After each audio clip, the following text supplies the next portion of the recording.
I am Kelsey Scheuerman, and my presentation is called Multicultural Celebrations in the Elementary Music Room. I am currently a teacher for pre-K through 5th grade music in the Baytown schools, Goose Creek CISD, outside of Houston, Texas. And this is my 6th year of teaching, my 4th year teaching elementary. And when I wrote this, I wanted to incorporate different celebrations into the music room, but in a very short amount of time. I will do a couple disclaimers that your handout is very long. It has lots of information. It was written kind of as a resource for new teachers who maybe didn't have a lot of elementary methods in college, and this would be a great jumping off point. But my veteran teachers, you're going to get something out of it too, I hope. So I will tell you that everything in this handout I don't do every year. I only see my kids what is equivalent to once a week. But, you know, usually with concerts and other things, pull-outs and things like that, I don't really see my kids very often. So I try to put half of the things in 1 year and then kind of do a revolving schedule every 2 years. But take what you like and use what you can, and I hope you can get something out of this. So we're talking about different types of celebrations, and when I originally wrote it for Kansas music educators in February, we were in a different mindset than we are now. So I'll kind of tell you what it was originally thought and add in some of our COVID precautions, things of that nature. So here we go. So if you're following along with the handout, I'm just going to go down the list through the year. We start with January. Some of our celebrations are just little fun things that you can use, or big celebrations that you might already incorporate into your classroom. So with January, it is National Polka Appreciation Month. And in Texas, we have a lot of German heritage. I actually am a music director, that's my second job, at a German Lutheran church in Galveston, and we host an Oktoberfest. So I really try to bring that into the classroom with polka music and different types of dances. So when we get to September, I'll talk about Oktoberfest. So in your handout it says See Oktoberfest. We're just going to save some paper, so we'll talk about that later. And the New Year. We don't usually get to see our kids a whole lot at the beginning of the actual New Year, so we kind of do more winter things than actual New Year celebrations. When we get into February, we have In Bote, which is a Gaelic festival. It's a great time to talk about the different types of winter festivals, the different types of spring festivals throughout the, the world, and what they're differently called and things of that nature. But I always like to show either a video or sing the song Shady Grove. And I put a choral resource in there. Another excellent resource is the band. It's called Socks in the Frying Pan, and they're like a Gaelic rock band with the authentic instruments. So Socks in the Frying Pan, look up Shady Grove. It's really fun recording. Some other February ones are National Opera Day. You could spread this out into a week, teach each kid, or not each kid, but each class a different opera or what opera is, have them listen to some pieces like the Queen of the Night aria, things like that. I always explain operas as a, soap opera, and the kids really get into it when you make everything very dramatic. Random Acts of Kindness Week and Valentine's Day fall into February. I don't really spend a whole lot of time on Valentine's Day just because they have parties and things. But if you could figure out a way to add some love in your classroom, that's probably always a good thing. My next one is Chinese New Year and Chinese Lantern Festival. That could also go with a lot of the other countries that celebrate Lunar New Year, things like that. I do have some books. I'm big into books, and ever since COVID happened, I've become a book hoarder, so I'll be sharing a lot of books with you. I really like primary books for the music classroom, because when you read them, they don't take a whole lot of time, but you get a lot of information that is on the kids' level. So my first one is called Celebrating the Chinese New Year. It's a very easy to read book. I picked it up at a teacher store. It's in your handout. Another one would be Lunar New Year, and this is a board book by Elliot.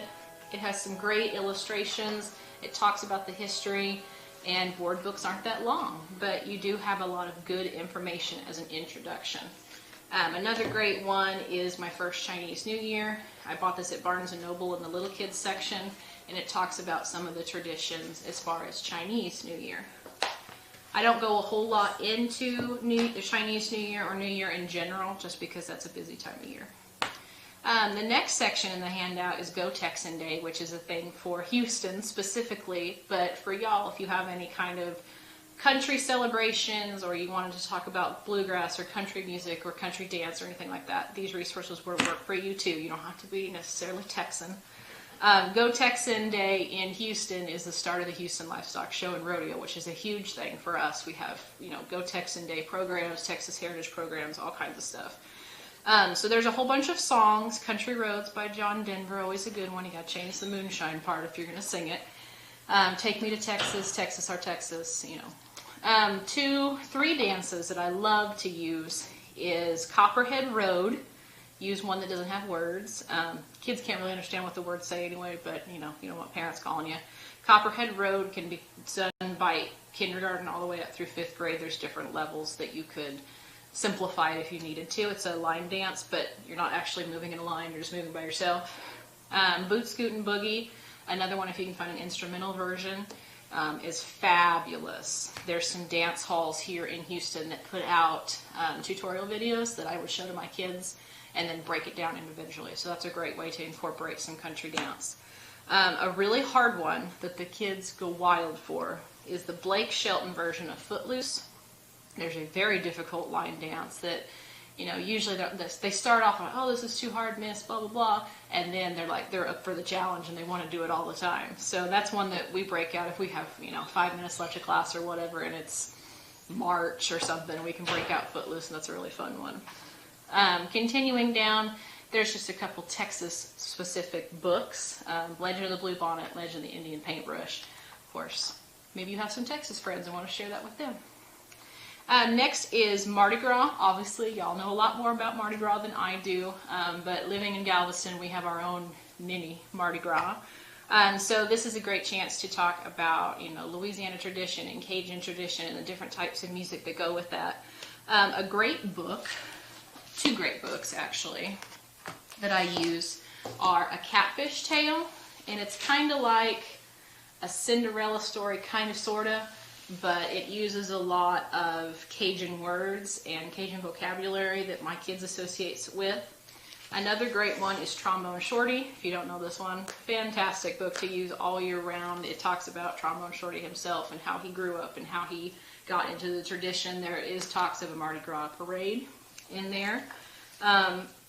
And then a CD, a Zydeco CD from Putumayo Kids, is a great introduction to Zydeco music. That's how I learned, because I'm originally from Kansas. We didn't know what Mardi Gras was, or what any of that Cajun tradition was. So when I moved to Houston, I learned real fast. So those are just a couple things for Mardi Gras. Oh, and I put on there When the Saints Go Marching In by the Dixieland All-Stars. I love them. I use their recordings a lot in class because they're really fun and upbeat. We have our Mardi Gras parade in class and all that. It's really fun. February is also Black History Month. I will tell you right now that a fantastic resource is a book list by The Conscious Kid. Right now they have a book list that if you can get on it, they'll send you some anti-racist books.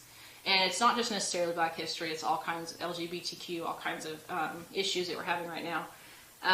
But 2 awesome books I got from that, from the Conscious Kid book, is Your Name is a Song, fabulous book, and Lift Every Voice and Sing. It talks about the African American national anthem, and it actually has all the words and the history behind it. 2 fantastic books for Black History Month. In the handout, there's a couple other resources that aren't necessarily like singing or anything like that, but Monique Waters is a kindergarten teacher in Cleveland, I believe, and she has some excellent ideas for bulletin boards that are very informational. There's Black history, there is Hispanic history versions, wonderful, wonderful resources, and Black History Month listening glyphs by Tracy King. I didn't do listening glyphs before because I didn't have enough copies, I didn't have enough time, but with COVID, I'm going into the classrooms, and we can't sing, dance, or play instruments. So listening glyphs are a lifesaver. If you've never done one of those before, the kids listen to a piece of song or a piece of music and they color based on what they hear. And with COVID, it's been a lifesaver. So listening glyphs are great, and Tracy King has some great ones that feature African American singers and songwriters. I also put some choral resources in there. If you have a choir or you want to sing actual choir music, there's 3 in there. Follow the Drinking Gourd. The Althouse arrangement is wonderful. The Road to Freedom, Music K8, another fabulous one. More like 5th, 6th grade than like 1st or 2nd grade. I think I put 2 Follow the Drinking Gourds on there. I just love that song. Another book list is from the Tutu teacher. She's another, I believe, kindergarten teacher. That if you're looking for books, Instagram, find her, find Monique Waters, find The Conscious Kid. They have awesome stuff. March is very busy because it's spring break and we're trying to shove all kinds of things into one month. But Women's History Month, that's another one. Monique Waters has great informational bulletin boards. And I try to incorporate throughout the whole year, you know, women composers, women can do anything that men can do, all of that. But if you wanted to specifically highlight women composers, this would be a great time to do that. National Development Disabilities Awareness Month. We haven't really done anything with. I was in cooperation with my life skills teacher last year, and then COVID happened. So haven't got to do anything with that yet. National Irish American Heritage Month is also in there, probably because of St. Patrick's Day. 2-part dance by Phyllis Whitehart with the Irish Washerwoman music is a great dance example to kind of get your kids listening and getting into that style of Irish dance. That's a really fun one. And I listed the actual full name of the books and things in the back of the handout, so they're cited. National Youth Art Month is also March. Probably your art teacher takes care of that, but in case they don't, there you go. Holi, which is the Hindu festival of colors in India, Nepal, and Sri Lanka. I was so excited to do this last year that it never happened. But there is a fabulous book called Festival of Colors, and I think it's a Scholastic book. I got it at a book fair. And it's beautiful. It's a great way to bring in some heritages or cultures that maybe your kids haven't heard a lot about. Like when I talked about this very briefly, I just read the book and kind of talked about it just a tiny bit last year when we were trying to do the virtual stuff in the spring. And my kids really thought that was cool. So then I was like, okay, I can do Holi, I can do Dwali, I can do all these different things that I'm learning along with the kids. So that's kind of neat. Because again, I grew up in Kansas. We didn't have a lot of these cultures. So when I moved to Houston, which is very full of different cultures, I was like, oh my gosh, I get to learn all these cool things. Purim is a Jewish festival. Great time to talk about that Jewish sound and how the Eastern music sounds a little bit different than ours. Haida is a great song, has a great dance to go with it. I believe that's in the Phyllis Weichert books, I think. And then it's also Music in Our Schools Month.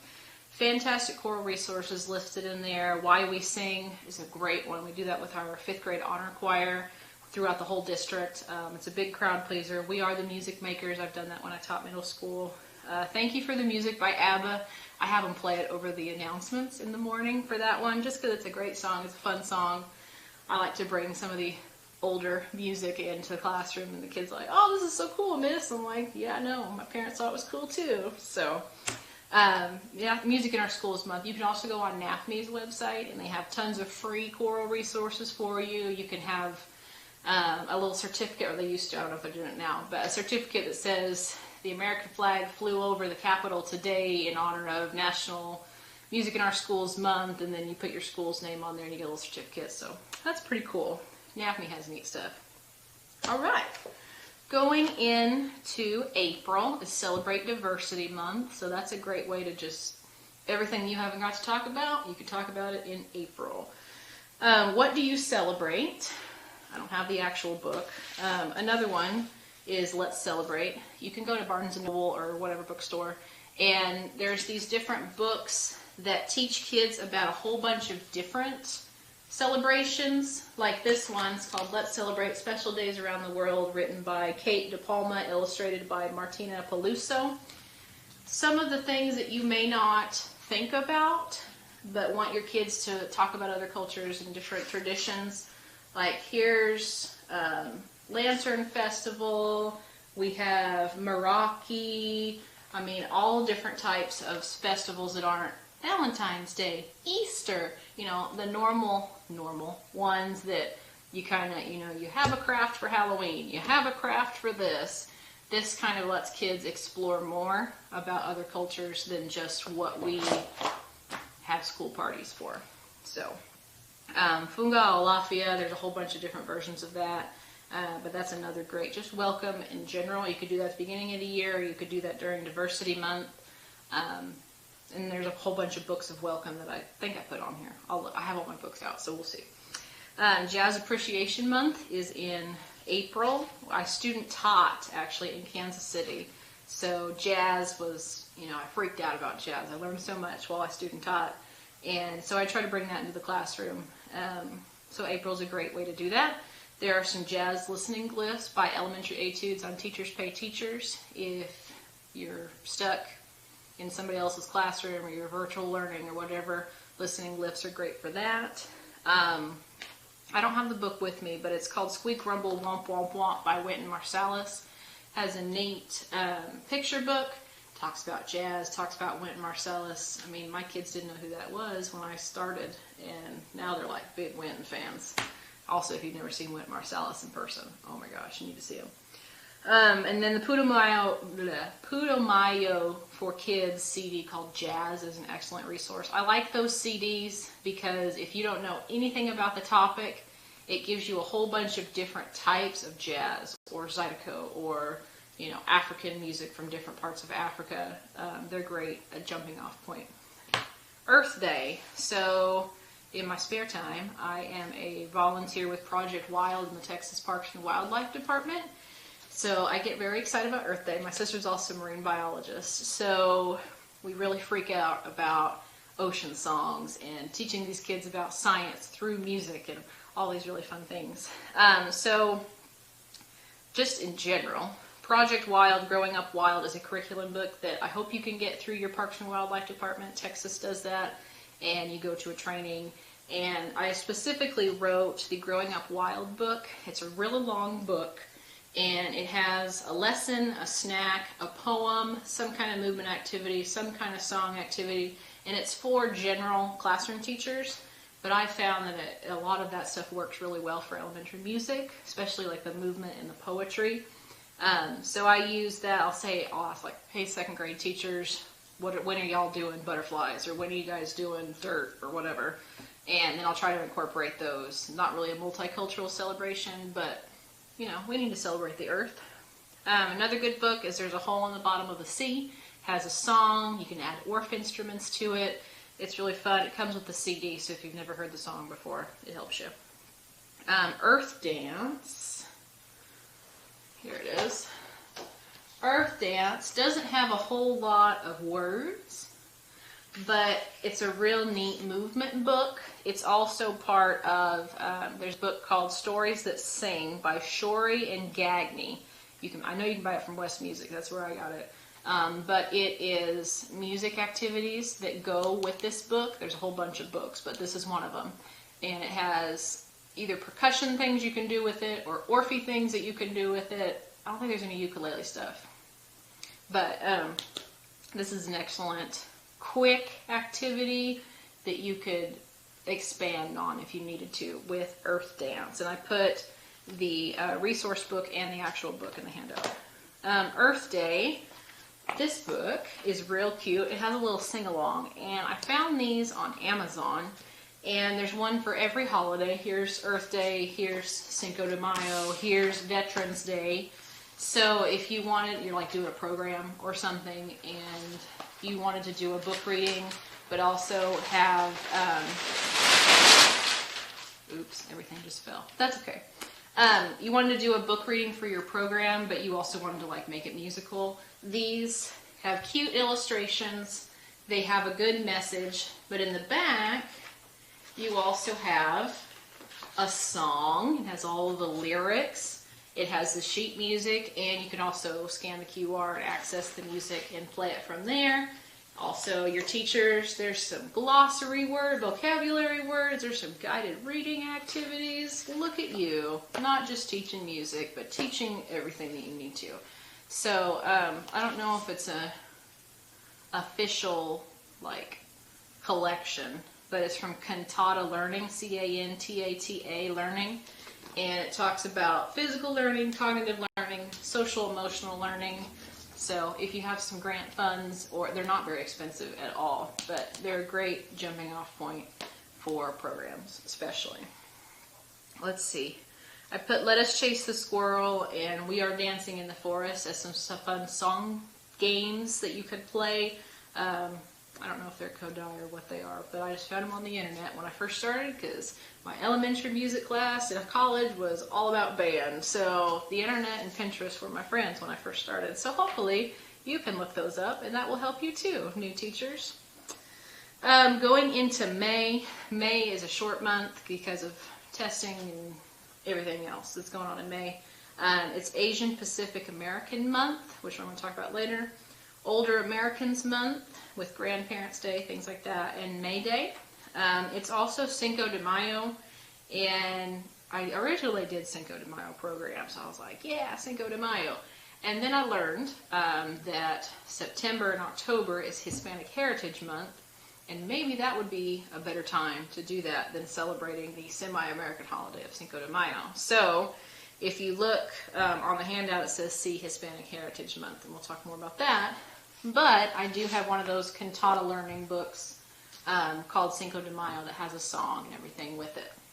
So if September is too crazy going back to school to jump into Hispanic Heritage, there's your option for Cinco de Mayo. I did not include the summer months, even though our last day of school this year is June 15th. Oh my gosh. But I'm just going to go over to September. So September is, I don't know exactly what day it's going to be in 2021, but United Nations International Day of Peace. So I listed a whole bunch of resources for peace or welcoming that I've used, especially as back to school type of things. Can You Say Peace by Katz. The writer, I don't have the actual book in front of me, but K-A-T-Z, look her up on Amazon or something, because she has fantastic books. And that Can You Say Peace is really neat because it says peace in different languages. And I don't know what it is, but I like teaching kids other languages. I myself don't know other languages, but knowing a couple words is kind of neat. I think that's neat. So Can You Say Peace is a great one. We All Sing with the Same Voice by Miller and Green. That's a new one that I haven't got to do anything with, but I'm excited about that. Same with And to Think That We Thought We'd Never Be Friends by Hoberman is a brand new one I just got. Just reading through it, I really like it. I'm trying to figure out how to use it in the classroom, but there's some book suggestions. Going through the rest of International Day of Peace, the choral resources. I love Jim Papoulis. I did more with him when I taught middle school in Kansas City than I do now, just because he's got more 2, 3, 4 part stuff than unison stuff. But anything by him is wonderful. I'm a big fan. So if you see Jim Papoulis on anything, I Ask for One Day is fabulous. Give Us Hope is a great concert ending type of piece. I've done that with the 5th grade honor choir at our district. Big fan of that one. Going down into, it says Give Light from World Music Drumming. If you haven't done World Music Drumming, number one, it's fabulous and wonderful, and I use it all the time in my classroom. But Give Light is a song that you get when you go to your trainings, and it's gorgeous. And you can teach kids, unison, 2-part or 3-part harmony. You do the drums with it. It's a really neat team building type of deal. We're all in this together type of deal with drums, and it's just gorgeous. I had to highlight that one. All right, Germany Oktoberfest.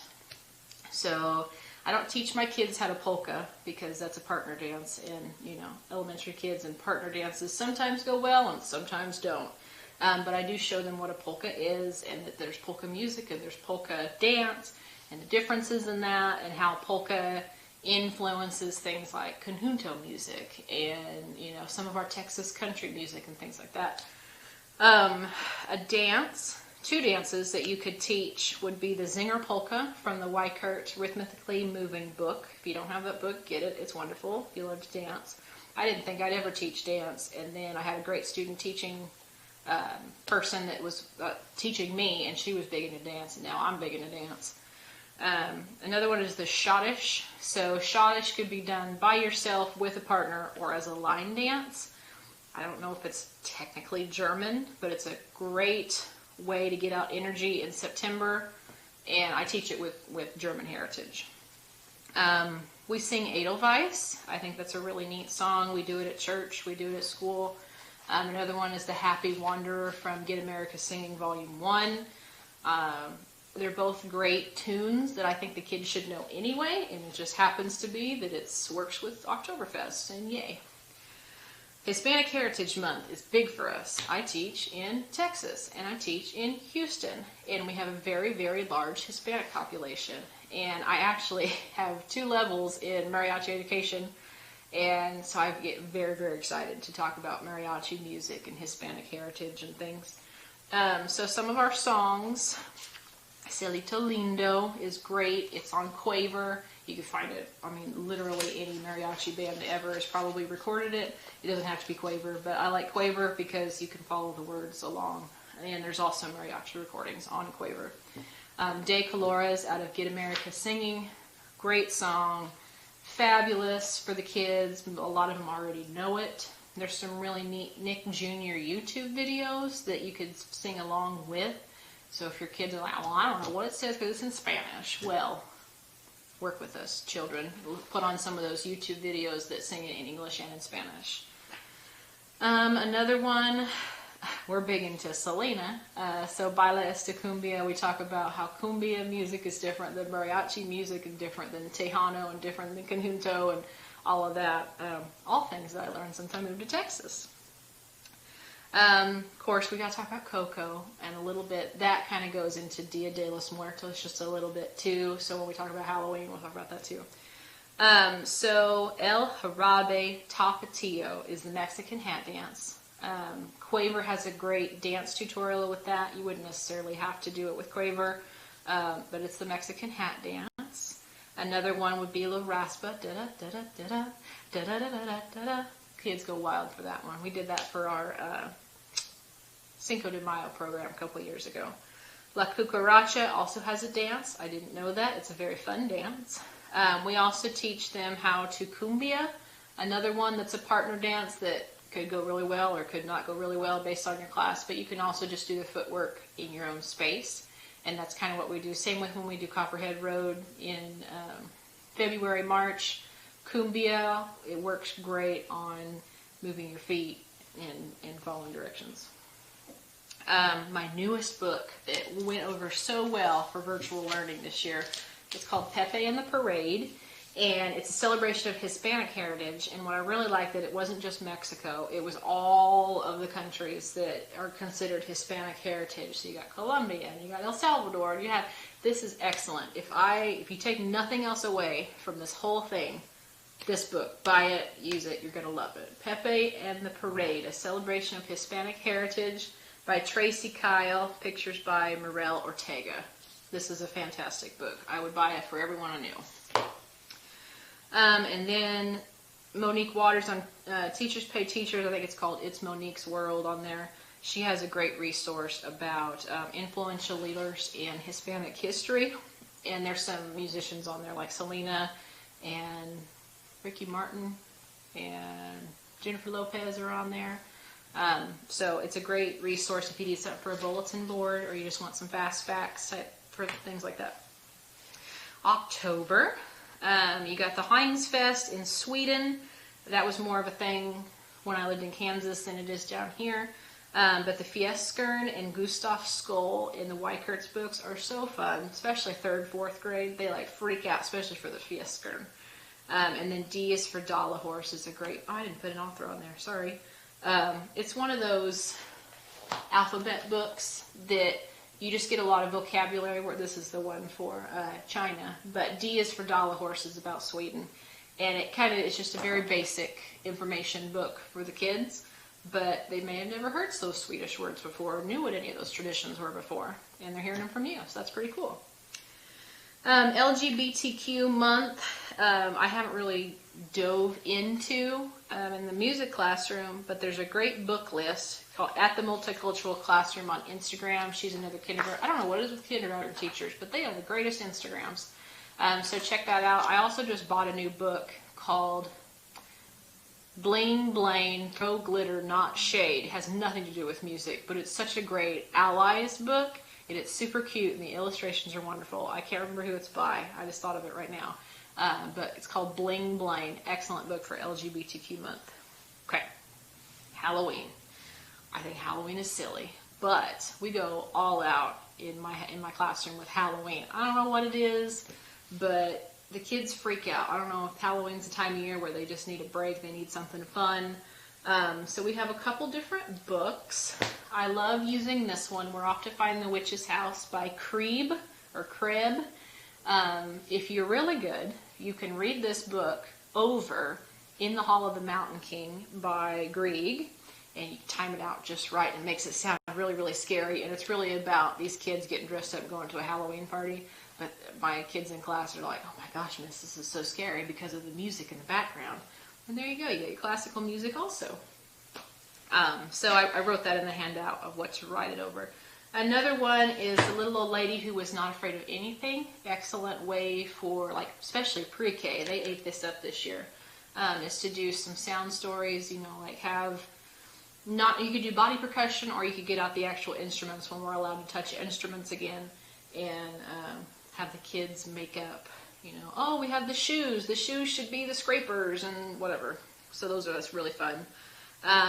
Another one just for fun is Halloween by Jerry Seinfeld. It's just a cute book. Has nothing to do with music, but it's just cute. I have a Ghostbusters circle dance that I think is on YouTube. I learned it from my student teaching placement, but it's with the actual original Ghostbusters theme song, and the kids go wild for Ghostbusters. So another thing that I do is take Ghostbusters original song, we listen to it, and then we listen to the Pentatonix version, and then we listen to the Fall Out Boy version, and we compare and contrast the 3 different ways that we did Ghostbusters. So that's kind of a fun listening activity. Worked great for virtual learning. So if I can figure out other movie songs that have different versions, I'm definitely doing that, because who knows how long this hybrid thing is going to happen. 2 others would be Dim Bones, which I think is a Orff thing. I could be completely wrong, but we do that one with the kids, just singing it. There's some YouTube stuff on there. And then Pumpkin Bones from Quaver. When I first listened to that, I was like, but the kids went wild, and there's a whole bunch of neat, like, Orff stuff to go with that too. So if you're looking for Halloween, but not real Halloween, where some of your kids can't participate, Pumpkin Bones might be a good way to go. Because we do run into that, you know. That's one thing about the celebrations, is that some kids can't celebrate certain things, or they can't learn about certain things, and you just kind of have to navigate that. I have about a handful of kids that can't do Halloween, can't do Christmas, can't do, you know, and it's awkward, but, you know, make it work. It's not that big of a deal. If they can't, they can't, you know. I don't want anybody forcing me to do anything either. So, Dia de los Muertos, I have 2 great books. Typically we have parent-teacher conferences around Halloween, that area, and I don't see my kids again until we get into Veterans Day, so Dia de los Muertos kind of gets pushed to the side a little bit. But if you have time, a great board book, it's called Dia de los Muertos by Hannah Elliott. Tells about the traditions, has cute pictures, very easy read. Another new one that I found, a little social emotional learning for you, is Gustavo the Shy Ghost by Flavia Drago.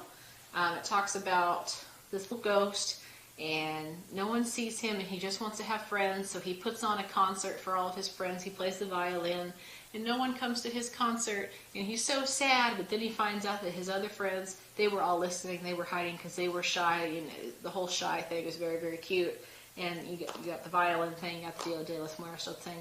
So this is a new one. I think it's in the handout. So, great book, super cute, wonderful for Halloween time. That's another one that it's not technically about any celebrations.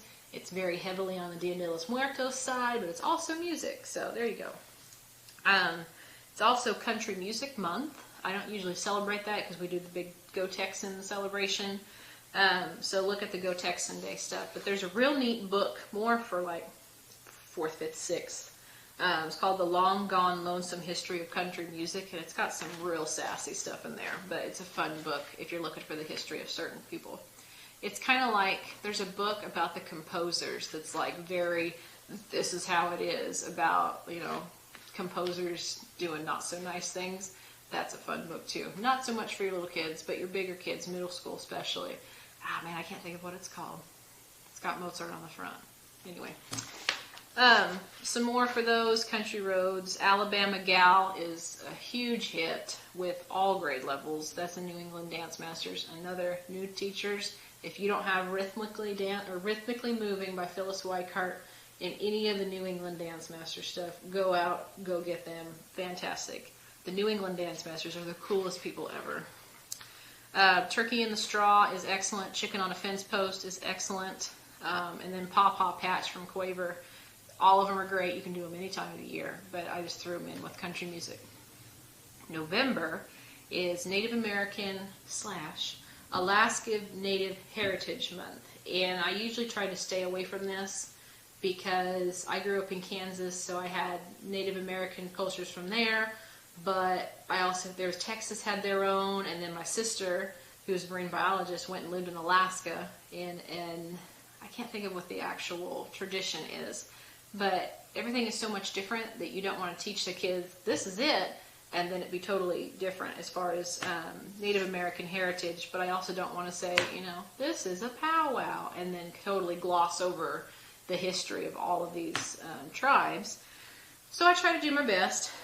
Land of the Silver Birch in the Strum It Up Ukulele book. If you're teaching ukulele, I used to have an awesome ukulele class, and then COVID. So we would always learn that one. That's actually a Canadian song, and I've actually heard things to not use that song.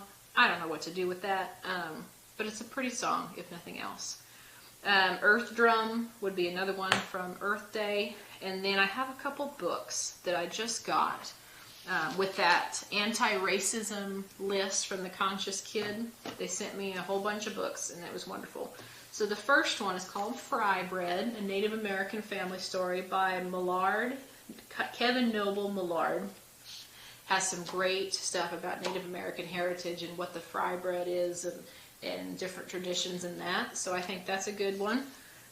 Another one is called We Are Grateful, and I haven't got too much into this, but it's won a whole bunch of awards by Tracy Sorrell.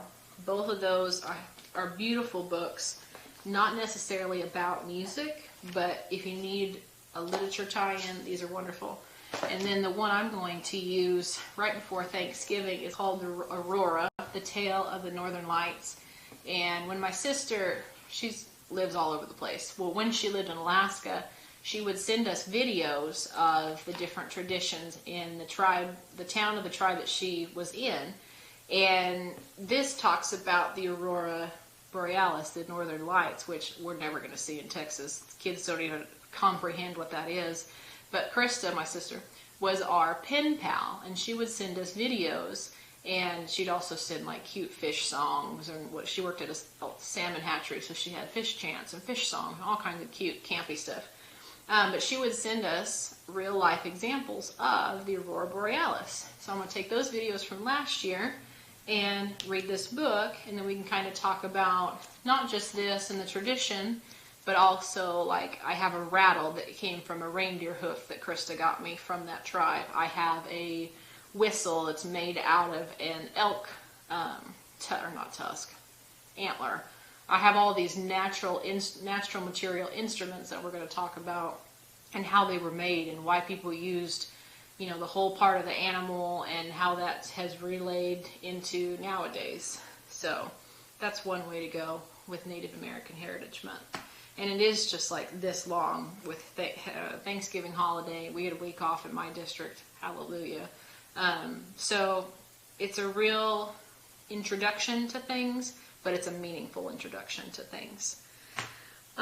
Veterans Day is huge for us. We live down the street from Ellington Air Force Base. So we do This Land Is Your Land. We usually do that with my ukulele class. Love that song. God Bless America. That's one that, you may or may not be able to do in a school, but I always try to at least have them listen to it. We don't go too far into it. Star-Spangled Banners, the same way. A great choral resource is Tribute to the Armed Forces by Larson. We do that one every year with my choir. Obviously not this year because we can't have a choir. but it's really well arranged that you hit all of the armed services songs. Star-Spangled Banner. What does it mean to be American? I wish I had the book with me. Fantastic book that is kind of like, so you got your social emotional of how in America we help each other. In America we help it, make sure that everybody's dreams come true, things like that.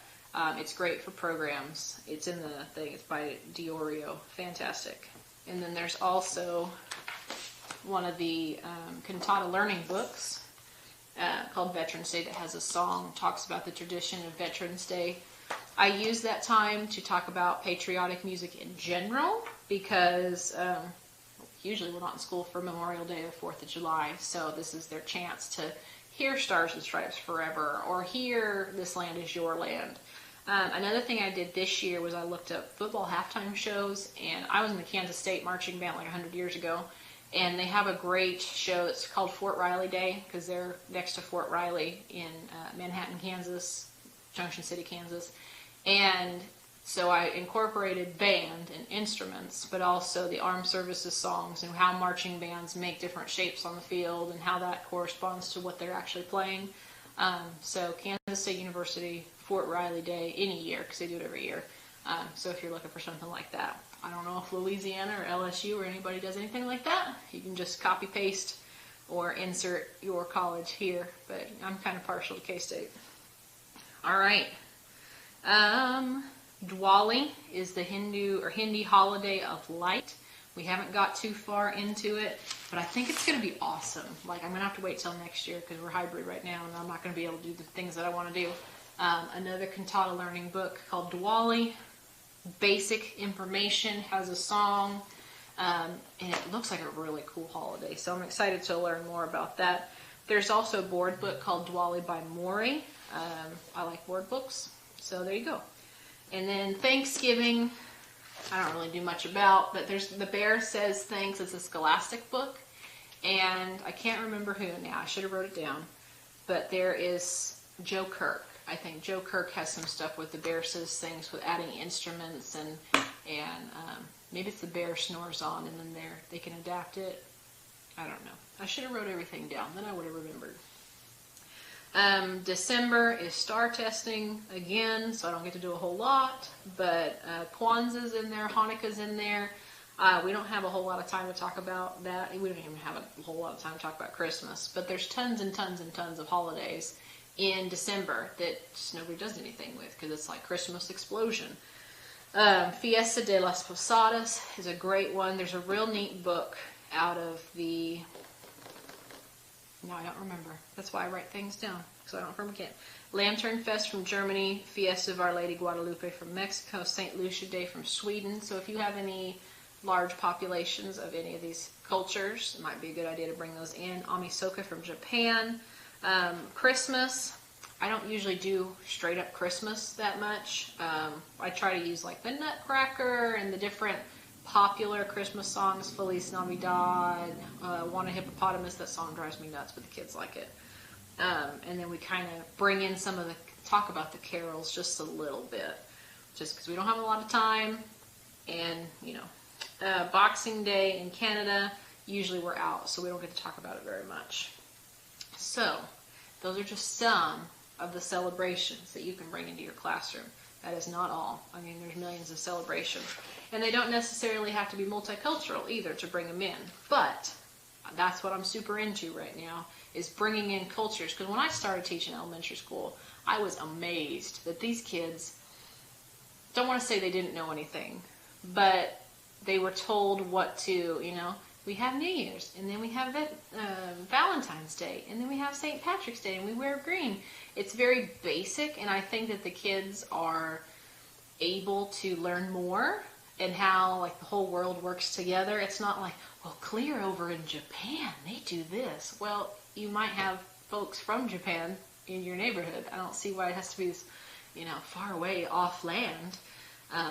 Especially now when, we're trying to make sure that kids are more understanding and the social emotional learning and everybody's equal and we're welcoming of different cultures and different thoughts and, all of that. I think multicultural education is a must. And music and art lends itself really well to being able to, you know, let's check out this song from this other country, and this is what they think, and this is how they celebrate, and that's pretty cool. And that's kind of like what we do over here, you know. That's what I kind of try to bring it all in. So at the end of your very large packet, I apologize, I just have a whole bunch of resources, and take it if you want, but I worked really hard on this. So I put in some dances and things that I didn't want to necessarily put into certain festivals, but they're excellent. Like Sasha. I don't have a Russian thing or a Russian celebration to put on my handout, but we do Sasha every year. It's super fun. I love to do it. Sachet the Donut's another great one. Virginia Reel is fantastic. And then we get into the songs. Like, I love Ishe Oluwa from Nigeria with the World Music Drumming Curriculum. It's beautiful. I don't really have a whole unit about music from Nigeria, but it's a great song to use when you can. Or Zimmer Atik's another great one. Looking through my list, Sarah Sponda is really fun. There's a stick game that goes with that one. There's some books in there that I highly recommend. Again, I'm a fifth year elementary teacher. I still don't know what I'm doing half the time, but these books have helped a lot. Teaching Movement and Dance by Phyllis Weichert's fabulous. World Music Drumming Curriculum. You don't have to be certified or anything to teach it, but it makes a lot more sense when you are. Fire Robbins' First Steps in Music Curriculum and First Steps in Global Music. I am not Fire Robbins certified yet. I was supposed to do that this year in Maine, but it didn't happen. But I can still pick out some of the songs until I can get certified. Oh my gosh, they have such wonderful things for, I just got pre-K this year, and I'm like, I don't know what to do with these children, but First Steps really, really helped. Wander the World of Warm-Ups by Lynn Brickmeyer, fantastic. If you wanted to do things with your choir, or if you do a lot of singing, you know, outside of COVID, we can't sing, so I'm just saying. They're from different countries and different languages, great warm-ups. Another one, I think it's a picture book. Oh, here it is. Let's Celebrate Special Days from Around the World. Some of those not major holidays. Looking down, music, resources, some listening glyphs. I use the Armed Forces Listening Glyphs for Veterans Day by Tracy King. They've been great. You know, my kids can pull it up on Seesaw and they can color with their finger, and they can upload that while my kids in class have copies. You know, is it the best way to learn music in the whole wide world? Hybrid and, you know, trying to upload things to Seesaw and all of this and not being able to sing and blah, blah, blah. No. But at least they're listening to music and they're figuring out what to listen to. Those are kind of the things that we don't get a lot of time to do when you only see them for 40 minutes. You know what I'm saying? I put some other choral resources on there. I used to teach middle school choir, and then I went over to elementary and saw the light. But those are some of the ones that were really fun, and my kids enjoyed those. So if you have a choir, especially Don DeCuru by Rolla Dilworth, oh my gosh, great song. Then some online resources, Smithsonian Folkways, they have their own certification, highly worth suggesting to check them out. Everything's free. Narwhals and Waterfalls, Social Emotional Learning Curriculum. Sometimes they have like a deal where things are free. So check them out. They're great if you, like your counselors wanting you to find something about honesty or about, I don't know. SEL is new to me. I love it. It's just, I don't know exactly what everybody's wanting me to do right now. Putumayo Kids Recordings, Quaver, Epic Books for Kids. So if you don't want to go out and buy physical copies, sometimes they're on Epic. And I know right now classroom teachers are using Epic a lot just because the kids can't go to the library and check out a book. So it's great. YouTube, I have 2 on there. Desmond James Kids Jams. If you are tired of hearing the wheels on the bus sung by little kid voices, look up his version. They're like trap, alternative, dance versions of like Baby Shark and Wheels on the Bus. It has nothing to do with this whole session, but they're so fun and they've saved my hearing so much because I get really tired of the wheels on the bus go round and round. It's like in my nightmares, but his version is really, really fun. The Army, Navy, Marine bands they have great stuff. If you're doing like introduction to the instruments or recruiting for band, great stuff on YouTube. Instagram, there's a whole bunch. Multicultural Classroom, Monique's World, Katie Wonderly. Oh my gosh, I don't know how she does it. She's wonderful. So follow her, The Conscious Kid, and the Tutu Teacher. If Instagram didn't exist, I wouldn't be as good of a teacher as I am now because I steal everything from Instagram. And then Teachers Pay Teachers, David Rowe, he's wonderful. He's got lots of really neat stuff for the classroom, centers and things like that. And then if your kids are a little older, the Hipster Music Teacher is fabulous on Teachers Pay Teachers also. If you have any questions or you want more resources or whatever, my email is on there. My Instagram is on there. Feel free to reach out to me. I'm learning new stuff every day, like especially the books and the anti-racism stuff and the different celebrations are like very intriguing to me right this moment. So I'm picking up new stuff every day and new dances, and when we get back to going to certifications and things, this will continue to grow. So if you ever need anything, please don't hesitate to let me know. So I hope y'all have a fabulous day and a fabulous Thanksgiving and a fabulous whatever else you're celebrating, and good luck this year. It's going to get better, and it's going to be great, and the kids are going to be happy. It's just, we can do it. Teacher strong. Thank you.